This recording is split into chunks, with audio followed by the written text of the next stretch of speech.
Always welcome साथियों, digital class हमेशा आपके साथ। इंजीनियरों, अपना इंटरनल कंबशन इंजन चल रहा है। जो भी कंटेंट अब तक आपने पढ़ा है और आगे इस वीडियो में पढ़ने वाले हैं, सारे नोट्स आपको पीडीएफ फॉर्मेट में अवेलेबल हैं। इन नोट्सों का इस्तेमाल आप SSC, RRB, state, JEE, GATE, BTech, AMI के लिए कर सकते हैं। जिस तरह से अपनी मैकेनिकल इंजीनियरिंग की सीरीज कंप्लीट है, उसी के साथ साथ जर्नल नॉलेज की सीरीज भी आपको कंप्लीट अवेलेबल है। इन नोट्सों को आप डाउनलोड कर सकते हैं। आप चाहें तो आपका टाइम सेव करने के लिए फोटो कॉपी कराकर भी रिवीजन के लिए इस्तेमाल कर सकते हैं। इससे पिछली वीडियो में विद्वानों हमने जाना था टू स्ट्रोक इंजन किस प्रकार से चलता है, किस प्रकार से परफॉर्मेंस देता है। अब इसमें कौन सा पोर्ट कब किस प्रकार से खुलता है, कब किस प्रकार से बंद हो जाता है, ये पिस्टन सिलेंडर की कौन सी पोजीशन होती है, काजा पिस्टन की किस पोजीशन पर कौन सा स्ट्रोक होता है, किस प्रकार से एक्सपेंशन कंप्रेशन होते हैं, ये अब जानेंगे हम वाल्व टाइमिंग डायग्राम में। यहाँ पर जैसा पिछली वीडियो में हमने देखा था, यहाँ शुरुआत करते हैं साथियों। ये इसको आप सेंटर मानकर चल सकते हैं। यहाँ पर टू स्ट्रोक के लिए एक यहाँ से शुरुआत करते हैं। अब यहाँ पर अपना ये पिस्टन है, टॉप डेड सेंटर पर है, तो ये पोजीशन ले लिया आपने। अब ये नीचे की तरफ आएगा तो बॉटम डेड सेंटर हो जाएगा, ऊपर नीचे इसी में घूमता रहेगा। तो यहाँ से शुरुआत करते हैं टॉप डेड सेंटर से, नीचे की तरफ बॉटम डेड सेंटर पर आएगा, तो इस प्रकार से घूमता घूमता नीचे की तरफ आ जाएगा और इसी के साथ यहाँ से फिर ऊपर की तरफ जाएगा, तो ये इस प्रकार से ऊपर घूमकर चला जाता है। इससे पिछली वीडियो में हमने वर्किंग प्रिंसिपल या वर्किंग प्रोसेस देख लिया था टू स्ट्रोक इंजन का। अब उसको हम इस डायग्राम पर देखेंगे। यहाँ पर टॉप डेड सेंटर है। अब यहाँ पर क्या हो गया साथियों, मान लेते हैं यहाँ से एक्सपेंशन हमको प्राप्त हो रहा है। बाहर की तरफ आएंगे आप, नीचे की तरफ। अब टॉप डेड सेंटर से आप स्टार्ट करेंगे एक्सपेंशन के लिए। तो अब साथियों एक्सपेंशन ऐसे तो होगा ही नहीं, इसमें कहीं स्पार्क दिया जाएगा। इसमें स्पार्क मिसिंग है, तो यहाँ पर आप एंगल देख सकते हैं। यहाँ पर 20 से 30 डिग्री पर पहले स्पार्क दे दिया गया है, कंप्रेशन हो रहा था उस टाइम, तो आपको एक्सपेंशन मिलेगा। तो आप यहाँ से इसे लेकर चल सकते हैं एक्सपेंशन की तरफ। तो अब आप समझ लीजिए आपको एक्सपेंशन मिल रहा है। इस प्रकार से एक्सपेंशन करेंगे आप तो नीचे की तरफ आएंगे। अब नीचे की तरफ आते ही आपको कुछ डिग्री आते हैं, यहाँ से लगभग 30-40 या 30-40 तो नीचे है आपका। ये ट्रांसफर पोर्ट के लिए, एग्जॉस्ट पोर्ट के लिए ये एंगल आप देखेंगे 40 से 50 एंगल पहले ही जो रोटेशन होगा साथियों, इस प्रकार से अपना क्रैंक रोटेशन कर रही है। मान लेते हैं ये फर्स्ट टॉप डेड सेंटर पर है, नीचे की तरफ बॉटम डेड सेंटर पर आ जाएगी, तो इसका रोटेशन नीचे की तरफ 180 डिग्री हो गया है। ऊपर जाएंगे फिर 180, तो 360 डिग्री घूम जाती है। तो इसी में से एंगल आप कट कर लेंगे। इस प्रकार से एंगल देख लिया, यहाँ से यहाँ एंगल कितना डिग्री है, तो वो एंगल आपको बताएगा। ये एंगल यहाँ दिखाई दे रहा है, ये इनके बीच में कितना एंगल दिखाई दे रहा है, ये एंगल आपको यहाँ पर दिखाई दे रहे होंगे।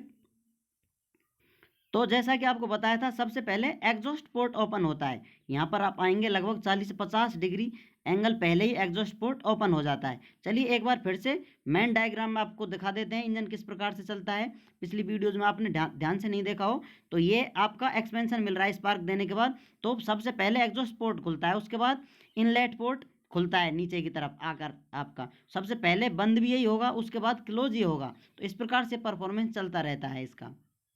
इसका प्रोसेस डिटेल में जानने के लिए आप पिछली वीडियो देख सकते हैं, उसमें सब कुछ डिटेल में बताया जा चुका है।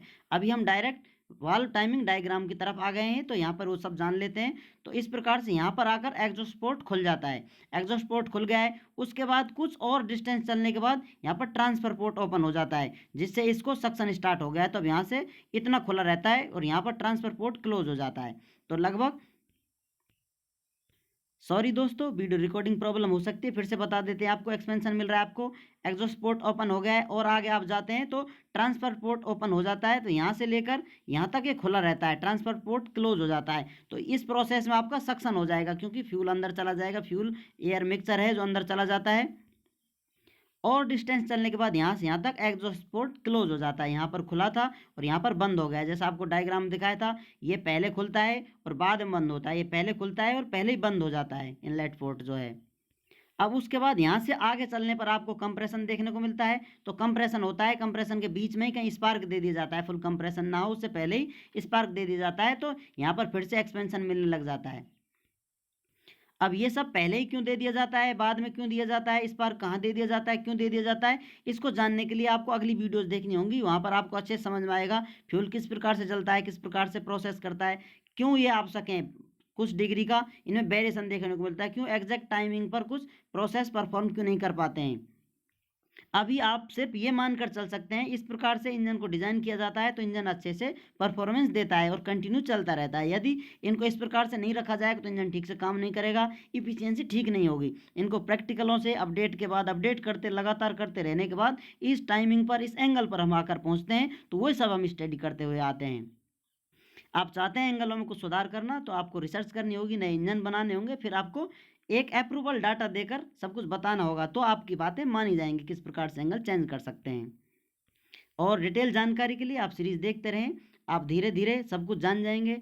आपको पेशेंस होना अति आवश्यक है, सीरीज से जुड़े रहें कंटिन्यू।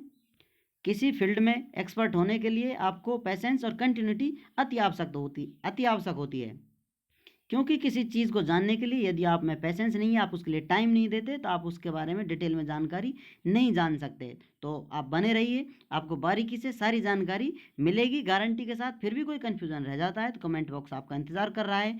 वीडियो को अंत तक देखने के लिए, चैनल को सपोर्ट करने के लिए आपका दिल की गहराइयों से बहुत बहुत धन्यवाद। मिलते हैं नेक्स्ट वीडियो में। जय हिंद, वंदे मातरम।